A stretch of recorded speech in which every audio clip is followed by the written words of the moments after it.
Hello दोस्तों, जय श्री राम, जय श्री श्याम, जय भोलेनाथ। तो आज आ चुके हैं भगवत कथा के पार्ट 7 के साथ। तो आप लोगों ने बहुत प्यार दिखाया पार्ट 6 तक, ऐसा ही प्यार दिखाइए। और शायद ये लास्ट दिन है अध्याय का, तो आप देखते हैं आगे क्या होता है। गुरु बाबा ने ही बताया है, शायद कल हवन वगैरह हो, तो आपको सब कुछ का वीडियो मिलेगा। आप केवल सपोर्ट करिए और ध्यानपूर्वक सुनिए गुरु की वाणी से भागवत कथा। तो चलिए सुनते हैं।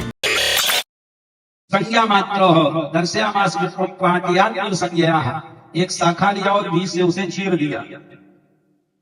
मतलब बिना चीरे मरने वाला नहीं है। एक ऋषि के फल से उत्पन्न हुआ था।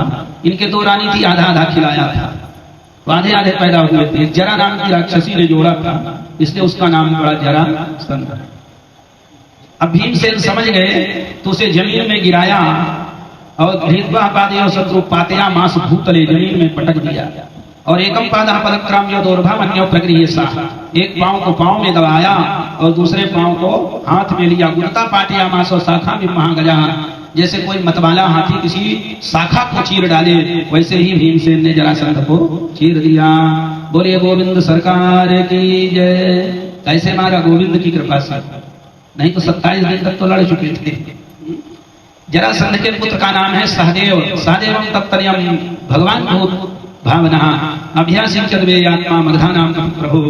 इसी सहदेव को मगध का अधिपति नियुक्त किया गया।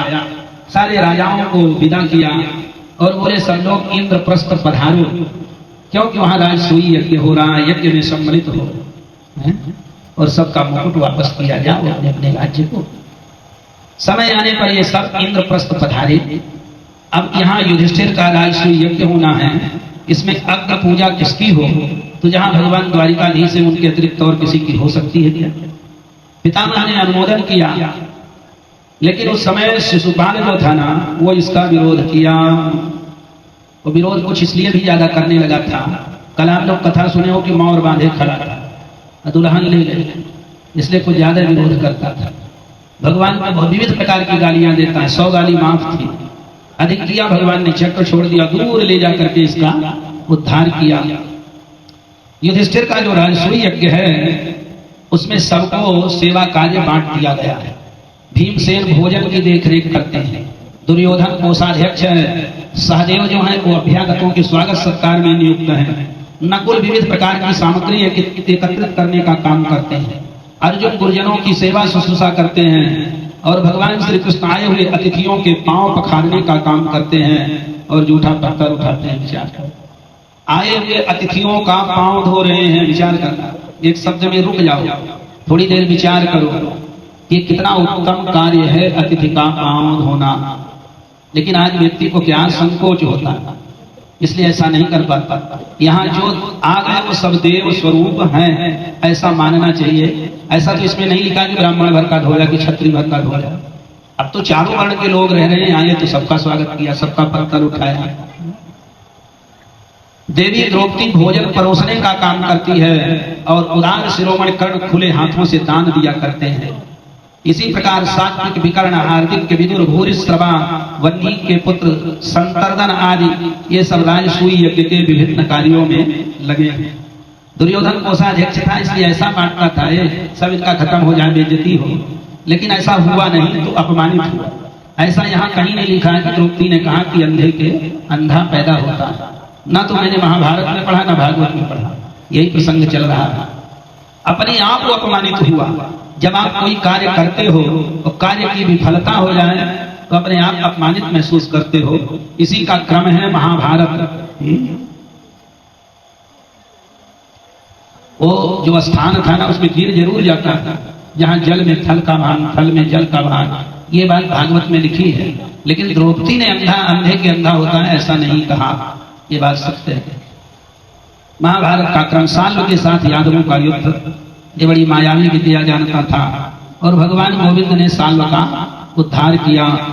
एक इसका सखा था तंतवक्र, उसका भी भगवान ने उद्धार किया।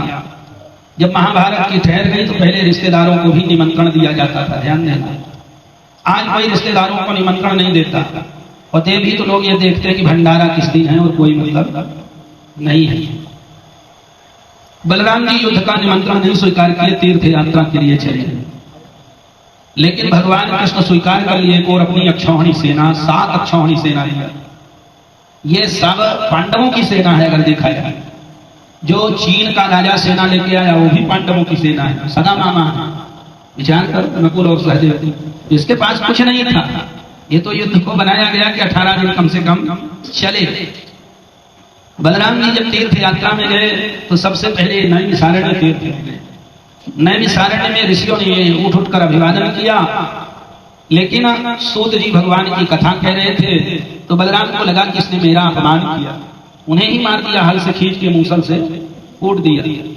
ऋषियों ने कहा आपने बहुत गलत कार्य किया है, अब हमको कथा कौन सुनाएगा। हा हे दिवादिना सर्वे मुनिया छन्नमानसा, मुनि लोगों का मन खिन्न हो गया, हाँ हाँ ऐसा करने लगे। बलराम जी ने कहा मैं क्या करूं, एक काम करो, इनके जो पुत्र है ना उन्हीं के ऊपर हम हाथ रख देते हैं, वो आज से आपको कथा सुनाएंगे। तब से सूत जी कथा सुनाते हैं, आत्मा वह पुत्र उत्पन्न इति वेदानुशासनम, पिता की आत्मा ही पुत्र रूप में उत्पन्न होती है, ऐसा वेद का कथन है। तब से सूत जी कथा सुनाने लगे। ऋषियों ने सोचा एक काम और करवा लो इनसे। बताया कि ईलवलस्य सुतो घोरो बलबलो नाम दानवः साधु सिद्धिना सत्र में क्यों पर्वणि पर्वणि। एक इलवल नाम का दैत्य है, इसके पुत्र का नाम है बलबल। ये जब हम लोगों का कथा सत्र चलता रहता है तो ये आकर के पूज सोणित निष्ठा मूत्र सुरा मांसाभि वर्षणी ही, इनकी वर्षा करता है आकाश से। क्या मूत्र देता है, शराब पीप खून विष्ठा मांस हड्डी। तब भी लोग कथा सुनते थे और कथा हो रही थी। विचार करो, ऐसा नहीं कि सत्र समाप्त हो जाए ऋषियों का। आज सारी व्यवस्था होने के बावजूद भी व्यक्ति कथा नहीं सुनता, उसको प्राकृतिक पीड़ा होती, उठ उठ के भागता है। ये स्थितियां हैं। अब बलराम जी रुक गए, वो पर्व के दिन आया, अमावस्या पूर्णमासी ऐसे आता था, और बलराम जी से भी हल से खींचा। तमादृश्यो हलाग्रेणे बलबलम गगने चरा, गगन आकाश में स्थित था। मुसलेना हनात क्रुद्धो मूर्धि ब्रह्मद्रुहा बला, एक ही मूसल से इसका खोपड़ा खुल गया, रक्त बमन करता हुआ उद्धार हुआ इसका। ऋषियों ने वैजयंती की माला बलराम जी को दिया, वैजयंती ददूरमाला श्रीधामलान पंकजाम। ये जो कभी कुम्हलाता नहीं है, भौरे गुंजायमान हो रहे इस माले में, और बोले हम ऋषियों का आशीर्वाद है, आप जहां भी जाओ आपसे कोई अपराध नहीं होगा। होता क्या है, जब आप घर के झंझट को छोड़ के जाओ तीर्थ में, तो तीर्थ में भी झंझट हो जाता है। इसलिए घर का कलह शांत कर लो, तब तीर्थ जाने का विधान है। अब घर में कलह मची है, लड़ाई झगड़ा हो रहा है। एक महिला घर से लड़के गई, क्रोध में थी, शंकर जी को नहवाने गई, तो जो मंदिर का द्वार था थोड़ा छोटा था, गुस्से में थी, उसके खोपड़े में लग गई। तो शंकर जी को न नहवा के लोटा लोटा से मार रही थी चौकट को, तेरा भला हो। अब बताओ वो निर्जीव को मार के कुछ मिलेगा क्या? लेकिन घर की कलह शांत कर लो तो तीर्थ अपने आप हो जाता है। देखो ना बलराम जी से अपराध हो गया। अब ये सबसे पहले वो माला धारण करके कौशिकी नदी के तट पर आए और यहाँ इन्होंने स्नान किया। फिर वहां से स्नान करने के बाद सरयू नदी जहां से निकलती वहां गए। सरयू के किनारे किनारे फिर उसे छोड़कर ये प्रयाग आए। प्रयाग में स्नान किया और पितरों का तर्पण किया। प्रयाग में पिंडदान का महत्व है। फिर पुनः आश्रम चले गए। फिर गांडकी नदी में स्नान किया। गोमती पिपासा नदियों में स्नान करके ये सोन नद के तट पर पहुंच गए, वहां स्नान किया। इसके बाद गया जी चले गए। गया तत्वा पितृनिष्ठा, वहां भी पितरों का पिंडदान किया। फिर गंगा सागर संगम में गंगा सागर पहुंच गए। उपस्पृश्यो महेंद्रादो, महेंद्र पर्वत पर गए जहां राम दृष्टवा विवाद, जहां परशुराम का दर्शन किया। फिर सप्त गोदावरी वेणा पंपा भीमरथी तथा सप्त गोदावरी वेणी पंपा भीमरथी आदि नदियों में स्नान किया। फिर स्कंदम दृष्टो यो रामो श्री शैले गिरिशालयम, फिर श्री शैल में जाकर के भगवान स्कंद का दर्शन किया जहां भगवान शिव निवास करते हैं। फिर द्रविड़ देश की यात्रा किया। द्रविणेशु महत्पुण्यम दस्वाति वेंकट प्रभु, वेंकटाचल पहुंच गए जहां साक्षात वेंकटेश भगवान विराजते हैं जो पाप का कर्षण करते हैं। फिर कामकोष्णी पुरी कांची कावेरी में स्नान किया और वहां श्री रंगनाथ भगवान का दर्शन किया। कभी आप लोग दक्षिण की यात्रा किए हो तो यही कावेरी के तट में ही श्री रंगनाथ भगवान गोदाम्बा जी के साथ विराजमान होते हैं और वहां भी खूब दान पुण्य इत्यादि किया। फिर ऋषभादि क्षेत्र होकर के ये ऋषभ पर्वत दक्षिण मथुरा बड़े बड़े महापापों को नष्ट करने वाले सेतु रामेश्वर की यात्रा किया। इसके पश्चात वहां 10,000 गायों का दान किया। कृतमाला ताम्रपाणी नदियों में स्नान करते हुए आगे अगस्त मुनि का दर्शन किया, अभिवादन किया। जहां अगस्त मुनि विराजमान थे उनसे आशीर्वाद लेकर के दक्षिण समुद्र की यात्रा किया, जिसे कन्याकुमारी के रूप में कहते हैं। कन्याकुमारी का दर्शन किया। यहाँ सूर्योदय देखने का अच्छा दृश्य लगता है। समुद्र से सूर्य भगवान निकल रहे हैं, सनराइज उसको बोलते हैं अंग्रेजी भाषा में, सूर्योदय। पूरे विश्व के लोग आते हैं देखने। तो कन्याकुमारी का दर्शन किया। इसके बाद वो फाल्गुन तीर्थ अनंत शयन क्षेत्र में पंचाक्षर तीर्थ में स्नान किया। फिर विष्णु का जहाँ सानिध्य रहता है यहाँ भी 10,000 गायों का दान किया। फिर केरला गए जहाँ गोकर्ण तीर्थ है, भगवान शंकर विराजमान है। वहां से द्वैपायन द्वीप में गए जहाँ द्वैपायनी देवी का दर्शन किया। ये द्वैपायन द्वीप में ही इनका जन्म हुआ था, इनका सुखदेव जी का, इसीलिए इनका एक नाम द्वैपायन है। द्वैपायनो विरह कातर आज भागो भागवत में आया। ये द्वैपायनी साक्षात भगवती पार्वती हैं और कोई नहीं है। इसके पश्चात ये सूरपारक क्षेत्र की यात्रा की। तापी पायोष्णी निर्विंधा आदि नदियों में स्नान करके दंडकारण्य में आए। ये दंडकारण्य वही है जिसे कहा है दंडक बन पुनीत प्रभु करहु उग्र साप मुनिवर कर हरहु। ये शुक्राचार्य के साप से दंडक बन बना था। ये इक्ष्वाकुवंशी राजा दंड था, लेकिन ये बड़ा उद्दंड था और शुक्राचार्य ने साप दे दिया था इसके किसी अनैतिक कार्य के लिए। 24 घंटे यहाँ अग्नि की वर्षा हुई थी। उस दंडकारण्य में गए। इसके बाद महिष्मती आए, यहाँ नर्मदा का स्नान किया और सीधे हस्तिनापुर कुरुक्षेत्र पहुंच गए, जहां दुर्योधन और भीम का गदा युद्ध चल रहा था। बलराम ने कहा इसे रोक दो, क्योंकि युवाम तुल्यो बलो वीरो हेरा जन हे विकोदर। ये दोनों मेरे शिष्य हैं। एकम प्रणाधिकम मन्ये उतैकाम शिक्षाधिकान। मैं अलग से शिक्षा इनको नहीं दिया। ये दोनों एक दूसरे पर विजय प्राप्त नहीं कर सकते। तब से भगवान इशारा कर रहे थे, ताल ठोक रहे थे और एक गदा भीमसेन ने धर ही लिया, उसकी जंघा टूट गई। दाऊ भैया आगे बढ़े, इस भीमसेन को मार दूंगा, ये अनैतिक कार्य किया है, धर्मयुक्त कार्य किया है। भगवान ने दाऊ भैया को रोका, बोले आपको मारने की आवश्यकता नहीं है, भीमसेन स्वयं मर जाएगा, लेकिन केवल एक बात आप बता दो कि मारोगे क्यों भीमसेन। तो बोले इसने अधर्म युक्त कार्य किया है, कमर के नीचे गदा नहीं चलाई जाती। बस इतनी सी बात। आप धर्म और अधर्म की बहुत अच्छी व्याख्या करते हैं दाऊ भैया। ये बताओ भीमसेन को जहर देना कौन सा धर्म था? लाक्षागृह में पांडवों को जलवाना कौन सा धर्म था? 20 सभा में कुलवधू को विवस्त करने का प्रयत्न करना कौन सा धर्म था? और निहत्थे अभिमन्यु पर 7 महारथियों ने हमला किया, वध कर दिया, ये कौन सा धर्म था? बहुत अच्छी आप धर्म की व्याख्या करते हो। दाऊ भैया भी समझ गए कि जब रहा ही नहीं तो मामला काहे को गंभीर समापन होता है। भगवान यानि चान्यानि मुकुंदस्य महात्मना वीर्यानंत वीर्यस्य श्रोतमिच्छामि हम प्रभो। परीक्षित ने कहा कि भगवान प्रेम और मुक्ति के लाता पर ब्रह्म परमात्मा भगवान श्री कृष्ण की शक्ति अनंत है, इसलिए उनकी माधुर्य और ऐश्वर्य से भरी लीलाएं भी अनंत हैं। अब आप उनकी दूसरी लीलाओं का वर्णन करो जिसे मैं सुनना चाहता हूं। लीला वही है जिसमें भगवान का यशोगान गाया गया। तत्कथा सुमहत्पुण्या। उस समय सुखदेव जी थोड़ा समाधिस्थ हुए और कथा प्रारंभ किए। बोले कृष्णास्यासि सखा कश्चित् ब्राह्मणो रहम वित्तमः विरक्तेन्द्रियार्थेषु प्रशान्तात्मा जितेन्द्रियः। भगवान श्री कृष्ण के एक सखा थे। यही है सुदामा चरित्र, ध्यान से सुनना। कृष्ण के एक सखा था, लेकिन ये विरक्त थे। विरक्त इंद्रियार्थेषु। ये चाह किसकी होती है? इंद्रियों की होती है। इंद्रियां ही चाहती कि हमको ये मिले वो मिले, लेकिन ये इंद्रियों के गुलाम नहीं थे, इंद्रियों से विरक्त थे। और ये ब्रह्मवित्तमः, ब्रह्म को जानने वाले हैं। यहाँ विद धातु जानने अर्थ में है। इसी विद से विद्यालय बना है। विद का अर्थ मांगना नहीं होता है। विद धातु का, विद धातु के यद्यपि मैंने कई अर्थ पढ़े हैं। विद धातु सत्तायाम में भी है, आख्यायने में भी है, विवादे में भी है। तो जब आप महाभारत से पढ़ोगे तो आगे ज्ञान मिलेगा। लेकिन विद धातु का अर्थ मांगना नहीं है। सुदामा जी मांगते नहीं थे, गरीबी जरूर थी लेकिन मांगते। ये ब्रह्म को जानने वाले हैं और विष्णु भगवान की जो भक्ति में रत हो वही विरक्त है। वृष्टु रक्ता है या ससा भी रखता है, इसका अर्थ ये नहीं होता कि बिना रक्त का तो कोई है ही नहीं।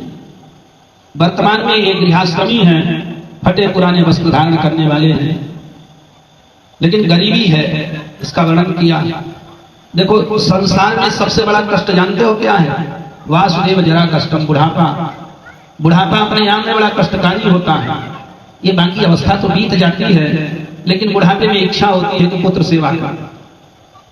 जितने दिन तक माता पिता बच्चे की उंगली पकड़ के चलाते हैं, उतने ही दिन माता पिता को बच्चा उंगली पकड़ के चलाए, ज्यादा नहीं चलाना पड़ता, लेकिन उतना ही वो नहीं कर पाता, ये दुर्भाग्य है।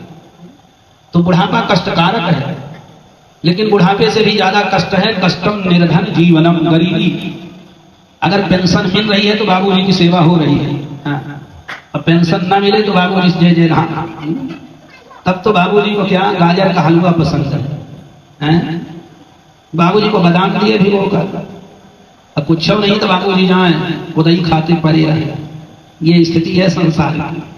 तो गरीबी बड़ी दुखदाई होती है बंधुओं, देने वाला किसी को गरीबी न दे, मौत दे दे मगर बदनसीबी न दे।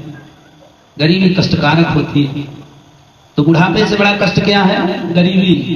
और इससे भी बड़ा कष्ट है पुत्र शोक महाकष्टम।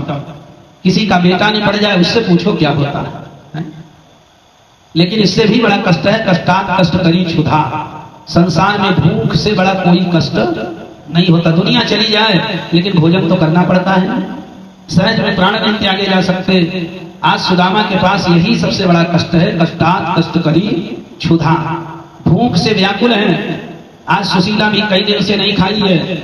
बच्चे माँ का अंचल पकड़ करके कहते हैं माँ मुझे रोटी दे दे, देख मेरी जिह्वा शुष्क हो गई है, मुझे रोटी दे दे। लेकिन वो रोटी दे कहाँ से? है ही नहीं घर में कुछ। वो झूठ मूठ ऐसे बटलोही चढ़ा के रखी है और कहती चावल पक रहा, लेकिन उनके कर्म का चावल पकने वाला नहीं है। और सबसे बड़ी बात आज सुदामा से सुशीला कहती है पतिव्रता पतिव्राहा मिलयता वदनेन सा दरिद्रा सीदमाना सा विपमानाभिगम्य चाहा। ये दरिद्रता की प्रतिमूर्ति भूख प्यास से व्याकुल मुरझाए हुए मुख से अपने पति से कह रही है, कहती ननु ब्रह्मान भगवता सखा साक्षात् श्रियापति ब्राह्मणस्यो शरण्यस्यो भगवान सात्वतार्सवः। भगवान साक्षात लक्ष्मी पति जो श्री कृष्ण है ना, वो आपके सखा है। ये कौन कह रहा है? सुशीला। विचार करो, कभी सुदामा ने नहीं बताया कि मेरा सखा द्वारिकाधीश है। कल्पना करके देखो, एक वार्ड मेंबर से परिचय हो तो बताओगे तो हमारा बहुत खास है, भले कभी राम राम की ना भई है। और विधायक हो जाए परिचय का तो फिर जीना हराम कर देगा दूसरे का। ये स्थिति है। और ये अनंत कोटि ब्रह्मांड नायक जिनके सखा हैं, वो अपनी पत्नी को भी अभी तक नहीं बताए कि भगवान मेरे मित्र हैं। सुशीला कह रही है कि साक्षात श्रीपति आपके सखा हैं और आप कुटुंबी हो, अन्न के बिना दुखी हो रहे हो, उनसे मिलोगे जरूर उपकार होगा। आस्ते धुना द्वारवत्याम भोज विष्णुधक केसरहा। इस समय वो द्वारिका पुरी में भोजवंशी विष्णुवंशी अंधक वंशी के स्वामी के रूप में विराजमान होते हैं। ये सारा वाक्य सुशीला कह रही है। भक्तमाल में कथा थी, स्वयं भगवान आए हैं सुशीला को ये बताइए कि तुम्हारे पति के मित्र द्वारिकाधीश हैं। भागवत में नहीं है लेकिन भक्तमाल में कथा आती है। भगवान भिक्षा लेने आए भिखारी के भेष में, भगवत भिक्षाम दे। सुशीला ने कहा लेना देना बंद है। क्यों? बोले अशौच हो गया है, अशौच में नहीं लिया जाता। क्या? बोले दरिद्रता ने जन्म ले लिया, तब से देना लेना सब। एक कन्या ने जन्म लिया, दरिद्रता दे दिया। इसलिए एक बार आप हम द्वारिकाधीश से जरूर मिलो। अब भगवान से मिलने की बात सुन करके सुदामा ने विचार किया कि पत्नी और तो कुछ कह नहीं रही, केवल मिलने की बात कर रही है। अगर हर बात पत्नी मानती है तो पत्नी की भी बात मान लो तो कोई दोष नहीं है। राम जी को रोज सीता जी माला पहनाती थी जंगल में बना बना के, लेकिन राम जी ने कहा मैं पहनाऊंगा। भगवान स्वयं पुष्प तोड़ के ले आते हैं। एक बार चुन कुसुम सुहाए नीलकर भूषण राम बनाए, सीता ही पहिराए प्रसादा। सीता को पहनाया। तो पत्नी की बात मान लेने में कोई दोष नहीं है। और वो विचार करते हैं सएवं भार्यया विप्रो बहुसाह प्रार्थितो मृदु। बहुत प्रकार से जब प्रार्थना किया तो अयम ही परमो लाभो उत्तम श्लोक दर्शनम। यही परम लाभ है कि उत्तम श्लोक श्री द्वारिकाधीश के दर्शन हो जाएंगे। लेकिन विचार करते हैं कि कल्याणी अगर मैं जा रहा हूं मिलने तो कुछ ना कुछ उपायन होना चाहिए, उपहार। ध्यान देना, बच्चे भूखे हैं, पत्नी भूखी है, जिह्वा शुष्क हो गई, तब भी भगवान के लिए लेके जाने को तैयार है तो नहीं। घर में स्वयं पत्नी की याचना करती है, याचित्वा चतुर्वन मुष्टिन विप्रान पृथक्तांडुलाना, 4 मुट्ठी चावल किसी तरह से पड़ोसियों के यहाँ से। गरीबी में कौन देता है बताओ? गरीबी ना दे, नहीं तो सारे आपके जो मित्र हैं वो भी शत्रु हो जाएंगे। 4 मुट्ठी चावल सुसीना ने इकट्ठा किया, लेकिन बांधने के लिए वस्त्र नहीं है, इतनी गरीबी है। लिखा चैल खंडेन तान भत्वा भत्रे प्रादान उपायनम। चैल माने तेल होता है, तेल से सने हुए वस्त्र में द्वारिकाधीश के लिए उपायन बांध रही है। तेल से सना हुआ वस्त्र, काला काला देखे हो जो पहले तेल लेने आते थे, बार बार पूछते थे, उसी को कई तरह से मोड़ के उसी में 4 मुट्ठी चावल देकर सुदामा को विदा किया। ये पौष के महीने में गए थे, शुक्ल पक्ष सप्तमी के दिन। सुदामा जी पोरबंदर से द्वारिका की यात्रा करते हैं। अब कोई इनके पास विविध प्रकार के वस्त्र तो नहीं होंगे, जब उपायन बांधने के लिए नहीं है। अब ये जब चलते हैं तो चिंतन करते हैं, सा कानादाय विप्राज्ञा प्रयो द्वारिकाम किल कृष्ण संदर्शनम मह्यम कथम स्यादिति चिंतयना।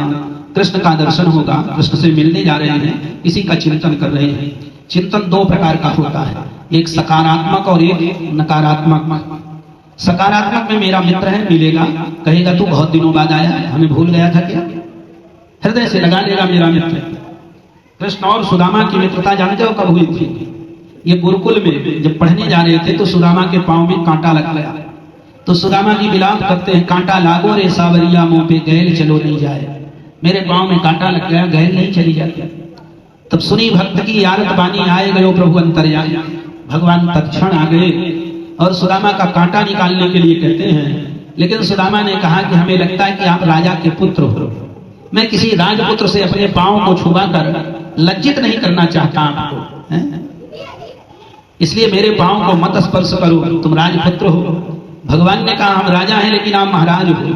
मैं राजा महाराज तो पंडित जी को महाराज बोलते हैं कि नहीं बोलते? हम तो एक राजा हैं, आप हमसे बड़े हो, महाराजा हो। और जो देखे कष्ट विप्र को, राजा नहीं यमराज है। और भगवान स्वयं अपने दांतों से सुदामा के पांव का कांटा निकालते हैं और निकालने के बाद बोले मित्र अब तुम मेरे रथ में बैठ जाओ। सुदामा वहां भी संकोच करते हैं, लेकिन भगवान ने कहा प्रीत करी ऐसी करी जैसे लोटा डोर, अपनो गला फंसाए के लावे नीर झकोर। ये लोटा अपना गला फंसा के निर्मल जल देता है पीने के लिए। ऐसी मित्रता होनी चाहिए, ऐसी ही मित्रता इनमें है। मित्र है बड़े भाव से मिलेगा, लेकिन नकारात्मक में इतिहास होता है, याद रखना। इतिहास में आज तक कोई किसी का मित्र नहीं हुआ है। मित्र बना है तो धोखा दिया। त्रेता में राम ने भी मित्र बनाया था ना, वो बाली का भाई था सुग्रीव। और वैसे नहीं, पावक साखी देकर जोरी प्रीति दृढ़ाए, हनुमान जी ने मित्रता कराई थी। और जब मित्र बना, मित्र बनते ही उसने कहा कि हड्डी उठाओ भगवान को। एक हड्डी पड़ी थी तो बोला इसको उठाओ। लक्ष्मण ने कहा हड्डी नहीं उठाना है प्रभु, देखो ना आज मित्र बना और आज ही हड्डी उठवा रहा है, कल को कहेगा इस विभाग में नौकरी कर लो हड्डी ढोने की। दुंदुभी अस्थि, अस्थि माने क्या होता है? हड्डी। ये दुंदुभी दैत्य की हड्डी थी। मानस में लिखा है दुंदुभी अस्थितान लिखराए बिन प्रयास रघुनाथ खाए। ये दुंदुभी दैत्य की हड्डी को बाली 1 योजन दूर फेंकता था। लेकिन राम जी ने कहा अर्थी दोषम न पश्यति, लक्ष्मण अर्थ निकालना हो तो दोष नहीं देखना चाहिए। ऊष्मीत्वा महाबाहु प्रेत चास्ति महाबलहा पादांगुष्ठेन छिपछेप संपूर्ण 10 योजनम। राम जी ने बाएं पांव के अंगूठा से 10 योजन दूर फेंक दिया था। सप्तताड़ वृक्ष को काट दिया तो बाल बधन कई भय प्रतीति। और जब उसे राज्य दे दिया तो क्या किया? बोला था ना राम कार्य कराऊंगा, लेकिन यहाँ राम कार्य भुला दिया। हनुमान जी स्वयं विचार करते हैं, यहाँ पवन सुत हृदय विचारा राम काज सुग्रीव विसारा। तो राम जी कहते हैं कि जही सायक मारा मैं बाली, तेहि सरहतव मूढ़ कह काली, तेहि सरहतव। जैसे बाली को निपटाया इसको भी निपटा दूंगा। ये मित्र है ना, कितनी अच्छी मित्रता है दोनों में। टीका नहीं कर रहा लेकिन प्रमाण दे रहा हूं, कोई अलग से कह रहा हूं चौपाई बनाकर।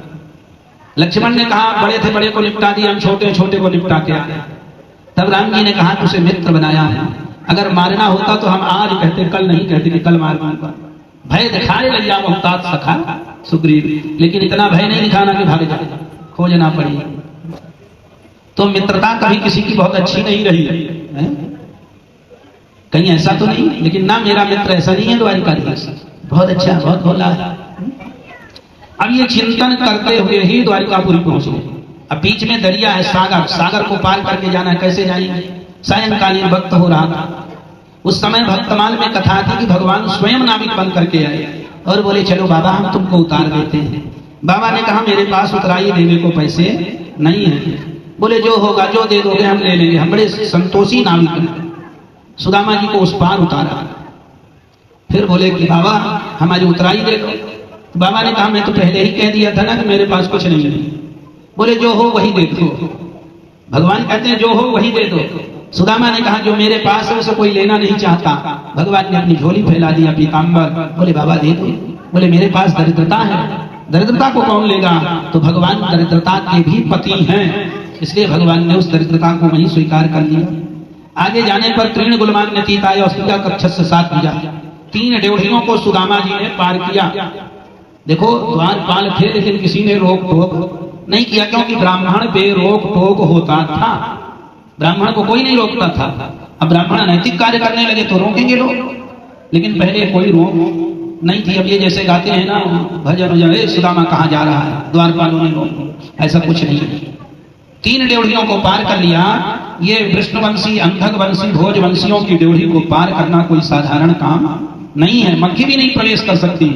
फिर भी ये विप्रो अम्भ्यक वृष्टि नाम गृहेश्यो चित्रधर्मिणाम, ये 3 ड्योढ़ियों को पार करके गृहम तो यष्टो सहस्राणाम महर्षिणाम हरिद्विजाः, आगे जाने पर रानियों के महल हैं जो 16,108, सब एक से उत्तम महल है। विवेशैकोत्तमं श्रीमद् ब्रह्मानंदम गतो यथा, ब्रह्मानंद के समुद्र में डूब उतरा रहे सुदामा जी। अरे बड़ा आनंद आया सुंदर सुंदर महल देख करके। और भगवान उस समय रुक्मिणी जी के पलंग में बैठे हुए हैं। ताम विलोक्य अच्युतो दूरात् प्रियः पर्यङ्कमस्थिताः, प्रियः पर्यङ्क, प्रिया के पलंग में रुक्मिणी जी का है। सासोत्थाय चावेत्यो दुर्व्यापारियो गृहीण मुदाः, भगवान सहसा उठकर दौड़ लगा दिए और सुदामा जी को ऐसे दोनों भुजाओं में भर करके हृदय से लगाया है। सख्यो प्रियस्य विप्रस्य रंग संगाति विकृताः, प्रीतो व्यामुञ्चाद् नेत्राभ्यां पुष्करेक्षणाः, भगवान के कमलवत नेत्रों से अश्रुबिंदु लुढ़काए सुदामा की ऐसी दशा देख करके। और इसके बाद हे परीक्षित, सुदामा जी को ले आए और अपने ही सैया पर बैठाया है, पलंग पर, जो रुक्मिणी जी का पलंग है। और स्वयं पूजन सामग्री ले आकर, किसी सेवक या रानियों से नहीं मंगवाया, स्वयं ले आते हैं। अथोपवेश्यो पर्यन्ते स्वयं सख्यो समर्हणाम, स्वयं ही भगवान वह पूजन सामग्री ले आकर सुदामा का पूजन किया, पाद्यार्घ आचमन इत्यादि से। और जो उनका चरणोदक था, सुदामा जी के चरणों का धुवन भगवान ने ऐसे अपने मस्तक में धारण किया।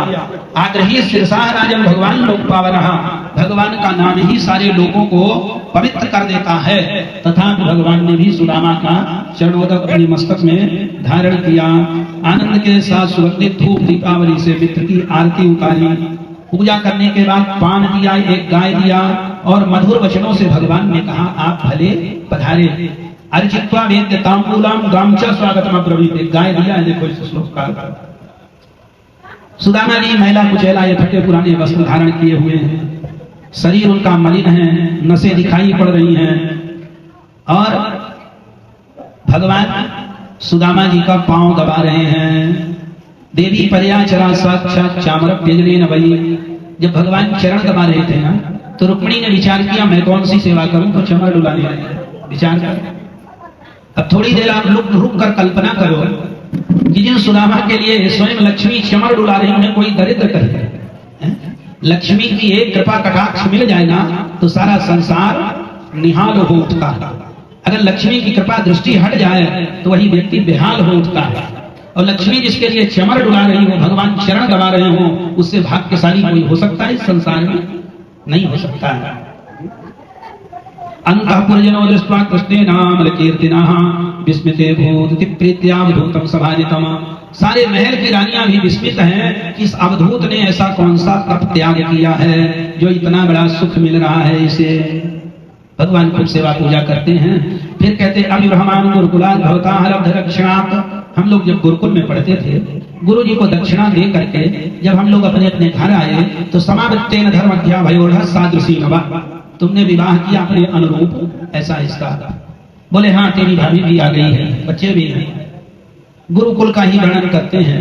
याद है ना हम लोग जब जंगल में संविधा लेने के लिए गए थे, फिर सुबह तुम्हारे ठंडी के मारे दांत कटरा रहे थे।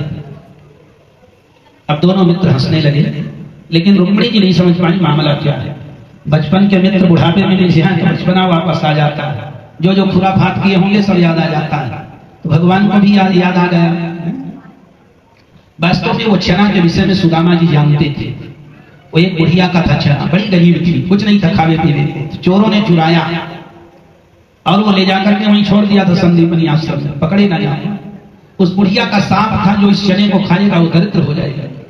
सुदामा जानते थे। सुदामा ने कहा मैं दरिद्र हो जाऊं लेकिन मेरा मित्र दरिद्र ना हो।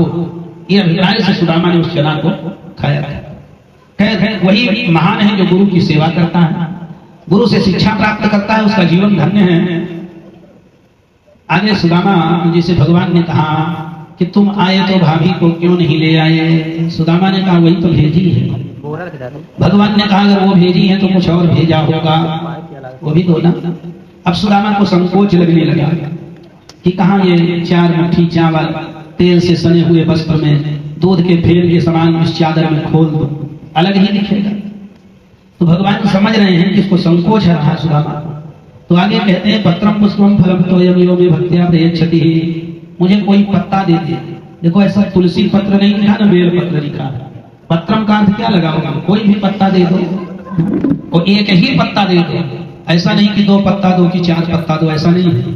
पत्रम क्या है, एक वचन है, इसका बहुवचन पत्राणि बनेगा व्याकरण। पुष्पम कोई फूल दे दो, इसका भी बहुवचन पुष्पाणि बनेगा। फलम का फलाणि बनेगा। तो ये जल दे दो, कोई भी जल, कोई जरूरी नहीं कि गंगा जल हो या नर्मदा जल हो, लेकिन प्रीतिपूर्वक दिया जाए उसे मैं ग्रहण करता हूं, भगवान कहते हैं। तब भी सुदामा का संकोच दूर नहीं हुआ। उनके मन में भय है कि मेरे मित्र का अपमान होगा, इसलिए वो नहीं देना चाहते, कांख में दबाए थे। तो भगवान समझ गए कि गड़बड़ कर रहा है। एक बार गड़बड़ किया, दूसरी बार गड़बड़ कर रहा है। देखो नियम होता है, माँ जो कुछ भी दे, आप कितने दिन बाद वापस आओ तो पूछेगी कि जो हमको रोटी पराठा दिए थे खाए कि नहीं खाए, बताना पड़ेगा। माँ का संबंध पेट से होता है, और जो अपनी लुगाई होती है ना उसका संबंध पेट से होता है। रुपया पैसा लिए हो कि नहीं लिए, नहीं लिए हो तो तेरी ठठरी भरे, कोई काम के नहीं। उसका संबंध माल मत्ते से होता है। नहीं था खिलाने के लिए तो काहे और बांध के गए थे, तब तो बैंक बाजार में घोड़ी में चढ़ के गए थे। तो माँ जरूर पूछेगी। भगवान समझ गए देने वाला नहीं है। तो इध्यम विचित्र बसरात चिरवद्भादियन्मनाः स्वयं विहार के विधि पृथक तांडुलाना। भगवान पूछते हैं सुदामा ने जब से देखा ना इसे हाथ किए हो, मामला क्या है। सुदामा ने कहा वो चल के आया हूं ना, थक गया। बोले मेरा भी भला हो, मैं कब से तेरा पांव दबा रहा हूं, सारी थकावट तो तेरे हाथ में है। सुदामा ने कहा हाथ मत लगाना।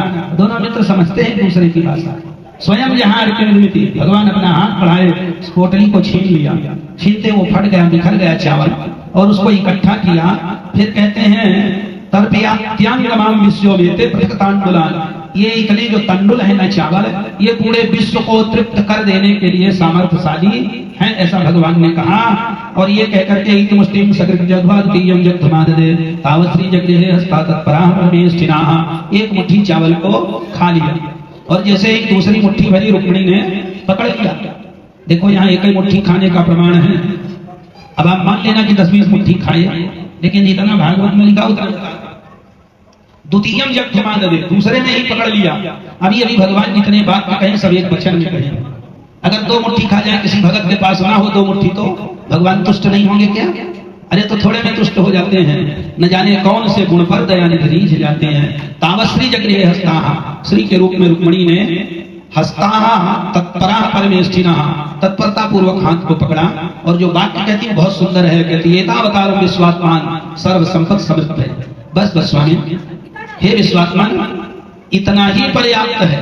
ज्यादा खाओगे, किसी भगत के पास ना हो तो भाव में आकर खा रहे, अथवा कच्चा चावल है नुकसान ना करे, अथवा ब्राह्मण का ले आया हुआ प्रसाद है, कोई एकाधिकार नहीं है आपका। हम सब रानियां हैं, उनका कहां जाएगा। इसलिए एक वचन में जो कहा और रुक्मिणी ने रोक दिया, ये बहुत अच्छा कार्य किया। भुक्त्वा पीत्वा सुखम मेने आत्मानां स्वर्गताम यथा, आपके लिए इतना ही प्रसन्नता का हेतु है। बड़े आराम के साथ खाया पिया भगवान के साथ, और वही महल में रहे, अनु ब्रह्मानंद में डूब उतरा रहे हो। फिर बोले सुबह मित्र अब हमको जे चलना चाहिए। बोले ठीक है चलो, रोका नहीं, कोष खजाना इत्यादि सब दिखाया, लेकिन तू द्वारिकाधीश होना चाहिए। अगर एकांत रत्न रख लेते तो जिंदगी व्यतीत हो जाती, लेकिन ना, एक काम करो, इस कुटुंब को आशीर्वाद दे करके जाओ। राज सिंहासन में बैठाया, रुक्मिणी जी ने प्रणाम किया, सुदामा ने बहुत सारा आशीर्वाद प्रदान किया। रुक्मिणी जी बगल हुई, जाओवती प्रणाम करती हैं, सुदामा ने उन्हें भी आशीर्वाद दिए, द्वारिकाधीश है, 2 ठोकर लिया हो।